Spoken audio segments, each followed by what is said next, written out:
ఏదైతే F1 వీసాల మీద వెళ్ళి వేరే పనులు చేస్తున్నోళ్ళని లేకపోతే కనుక పర్టిక్యులర్ పర్పస్ మీద వీసాలతో వెళ్ళి అక్కడ వేరే పనులు చేస్తున్నోళ్ళని ఇబ్బంది పెట్టినటువంటి అమెరికా ప్రభుత్వం ఇప్పుడు గ్రీన్ కార్డు H1B వీసాల మీద వెళ్ళిన వాళ్ళని కూడా వేధించబోతోంది.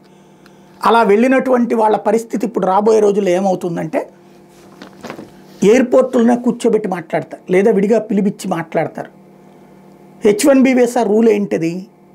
నీకు అక్కడ టెక్నికల్లీ హై ఎక్స్పర్టైజేషన్ ఉండి ఏదో ఒక కంపెనీలో అవకాశం వస్తే ఆ కంపెనీలో ఉండి ఉద్యోగం చేస్తూ ఆ ఉద్యోగం నీకు నచ్చక మానేస్తే ఆలోపు కొనసాగడానికి H1B వీసా కాలపరిమితి ఎంతైతే ఉందో అంతవరకు అక్కడ చేసుకోవచ్చు, వేరే దాంట్లో ఎత్తుక్కోవచ్చు.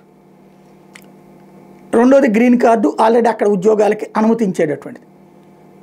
ఈ రెండిటి విషయాల మీదన ఇక పైన వందలాది ప్రశ్నలు వేస్తారట అడిగినప్పుడు సమాధానాలు చెప్పాలంట. లైక్ వాళ్ళ ప్రశ్నలు ఎట్టా ఉంటాయంటే ఇంట్రాగేషన్ చేసినట్టు దొంగతో మాట్లాడినట్టు మాట్లాడతారు. ఎలాగా నిలదీస్తారు, నువ్వు వచ్చిన ఉద్యోగం కోసం రాలా, నువ్వు దేశంలో ఉన్నటువంటి ప్రయోజనాల కోసం వచ్చావు, నీ దగ్గర ఎక్స్పెక్టైజేషన్ లేదు, ఇట్లా మాట్లాడేస్తారు. లేకపోతే నీకెందుకు? ఇప్పుడు ఫర్ ఎగ్జాంపుల్ 10 ఏళ్ల పాటు ఉండి అక్కడ 3 ఏళ్ళు 4 ఏళ్ళు ఉద్యోగం చేశారు, మిగతా చేయలేదు, లేకపోతే ఒక చోట మానేస్తున్నారు, మధ్యలో గ్యాప్ వచ్చింది, ఇట్లాంటివి ఉంటే కనుక దాన్ని పట్టుకుని ఇక సాగదీస్తారు.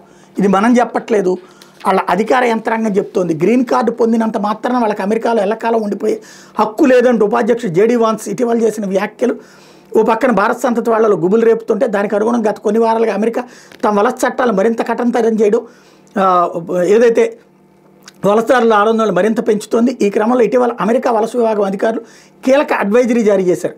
H1B F1 గ్రీన్ కార్డు కలిగిన భారతీయులు ప్రయాణాల్లో అప్రమత్త పాటించాలని సూచించారు. అమెరికాలో నిష్క్రమించే సమయంలో అంటే అమెరికాకి వెళ్ళేటప్పుడు, అమెరికా నుంచి బయటకు వచ్చేటప్పుడు, మన ఇళ్ళ దగ్గరకు వచ్చేటప్పుడు తనిఖీలు మరింత ఎక్కువగా ఉంటాయని తేల్చి చెప్పారు. సహనంగా ఉండాలని పేర్కొన్నారు. విదేశాల్లో ఎక్కువ కాలం ఉండి అమెరికాకి తిరిగి వచ్చే వలసదారులు కస్టమ్స్ బోర్డర్ అధికారులు అడిగే సుదీర్ఘ ప్రశ్నలకు సమాధానాలు ఇవ్వాల్సి ఉంటుందని చెప్పారు.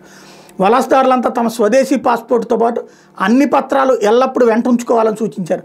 Green card, visa, reentry permit, employment verification letter, federal income tax చెల్లింపులు, వేతన స్లిప్పులు వంటివి సరిచూసుకోవాలని కూడా చెప్పారు.